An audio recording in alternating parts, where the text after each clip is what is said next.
KeKe, my girl, what is this, honey? So instead of blackish or mixedish, we're gonna have friedish. Y'all already know what time it is. I got the black V-neck on.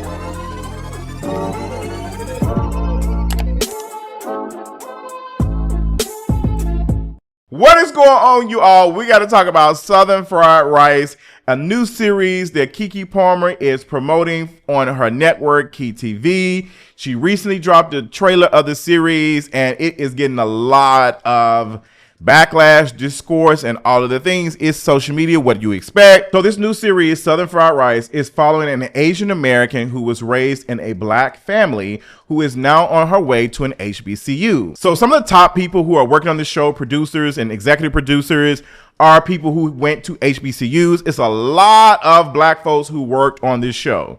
A lot of black people came up with this. Nakia Stevens is one of the producers on the show. She has some things to say, but the people are not feeling it. So Kiki Palmer posted a video basically explaining why she thinks this show is needed because there's so many black people working on it.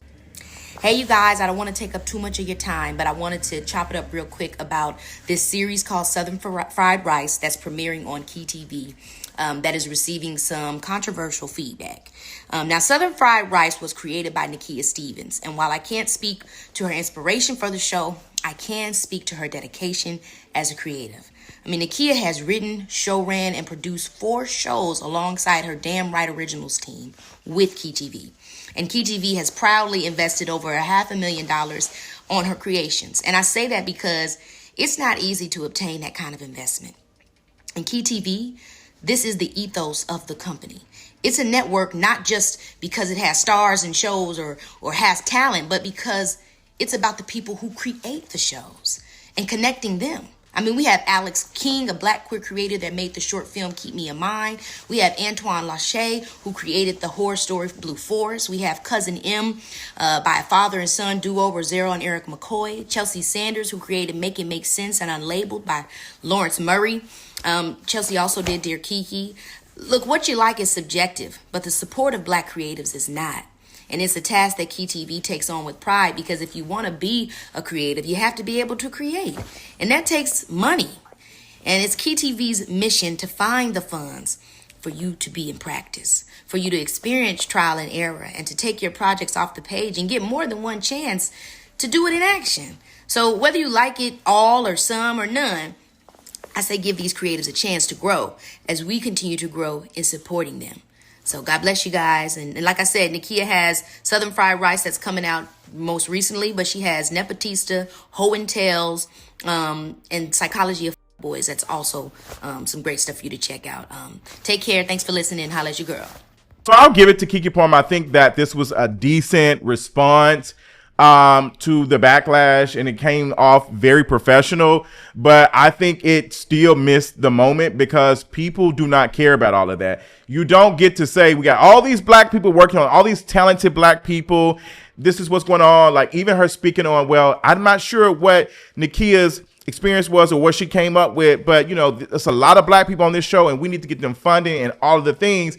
So y'all did all of this in the age where we're seeing a lot of black shows get cut. NBC News recently gutted and got rid of their diversity teams, including Black, Asian, and Latino diversity teams that were getting black people and minorities in these rooms and telling their stories. We don't have currently as many black shows on major networks anymore. We don't have Insecure on anymore. We don't have Issa Rae with a show currently on HBO. A lot of those shows have been slashed.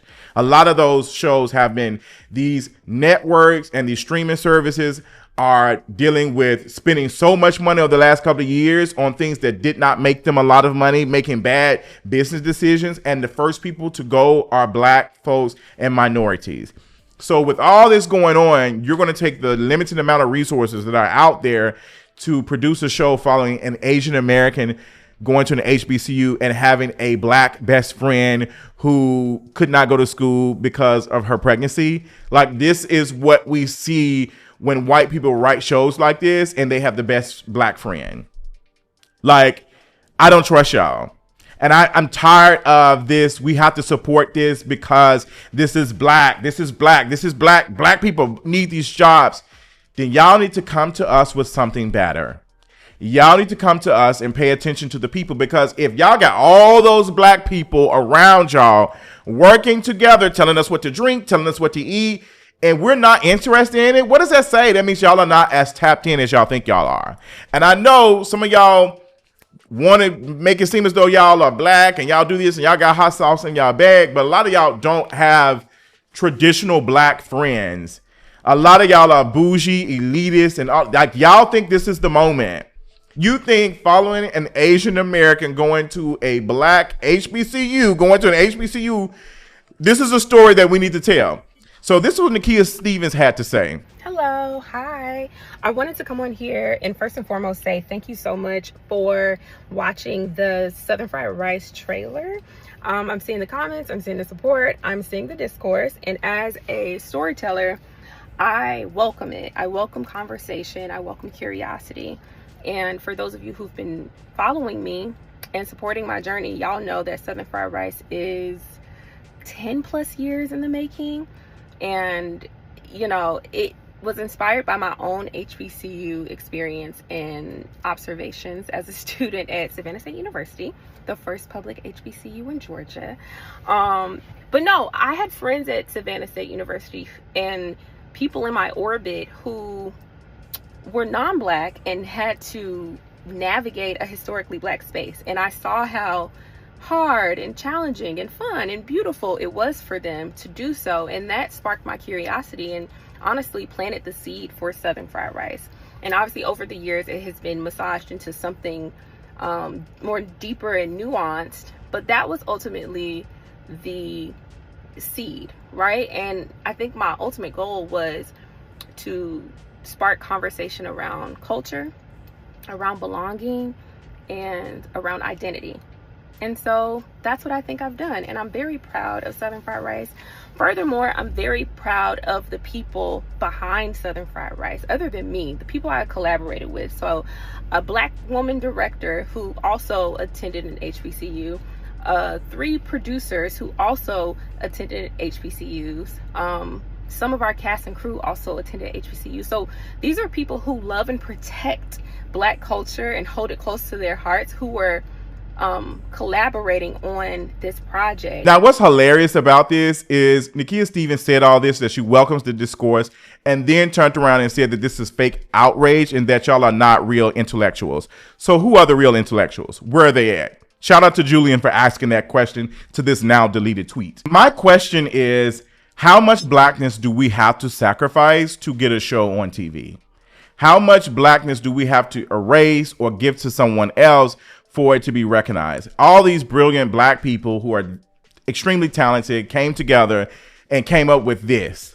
This is the stuff that you all came up with. This is not something that is on Netflix or NBC or ABC, where you kind of have to water down the blackness to make it acceptable for white people to watch or a bigger demographic of people to watch. It reminds me of this conversation that Issa Rae was sharing during her interview with Jessie Wu back when she was in Atlanta for her book tour, where Issa Rae talked about how difficult it is getting shows like this greenlit and some things that you have to do to kind of make it easier for it to be accepted. It's very hard to get a black show on these networks, and it's very hard to keep these black shows on the networks because they want a lot of eyes, and a lot of eyes mean white people.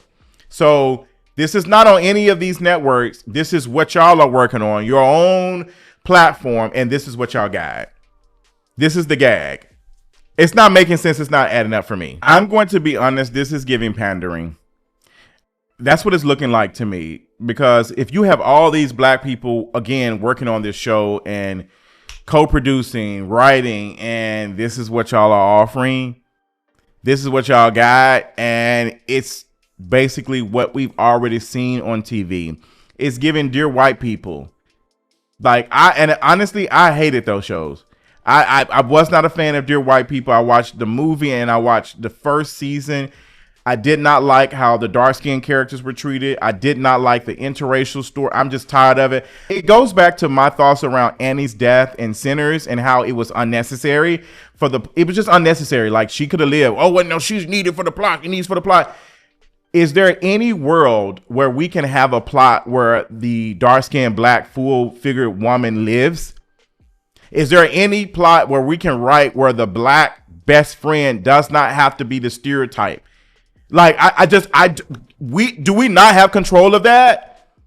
What is the goal? I'm asking. Like, what is the goal that we're trying to reach? Because if we're steady creating something that looks similar to what are we doing?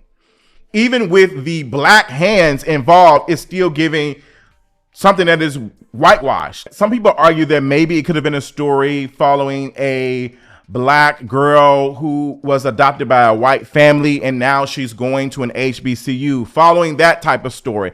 That would have been more interesting. But they would have probably made the character light skinned. You know how that goes. But I would have been more interested in this. You're following all the caricature type with the Southern fried rice. It's just what are we doing? Like, it's like y'all trying to be edgy and it's not giving that to me. It's just, we are beyond. This show is something that you should have put out back in 2015, 2016. I know that we are yearning for the past and nostalgia and what things were before where we are at now, but we can create better stories. We can create better stories. And it should be led by black folks who care about other black folks. I don't care if you got 1,000 black people working on this show. If 1,000 black people are working on the show and the best thing that y'all have is an Asian American going to an HBCU and black folks being a side character, then those 1,000 black folks are not good enough. And that's where I'm at now, is that I am not interested in supporting everything black. I'm not. I love Issa Rae for that. I thought that was cute. But I'm not supporting it just because it's black. Because y'all don't even support your own black. We supporting it because it's black. Where's the black? Where is the black? Like, we are not getting that. I don't care to follow a Asian American going to an HBCU. What are we doing? Like, I don't trust y'all with this story. I don't trust y'all with this story because y'all will probably have black folks playing into these specific type of characters. I'm just not interested in following. So tell me your thoughts on it. Have you have any interest in watching the show? Have you watched the episodes, the 2 episodes that have been released? What do you think about it? I am curious of where Kiki Palmer is trying to go with this, because she said a lot of things about this network and the things, the funding she's trying to do. If this is something that Kiki Palmer is truly interested in, I think she needs to be listening to the people, because if you're putting this out for us to consume and people are not interested, you might need to go back to the drawing board and trying to argue that this was supposed to be a conversation starter. This was supposed to like shift things.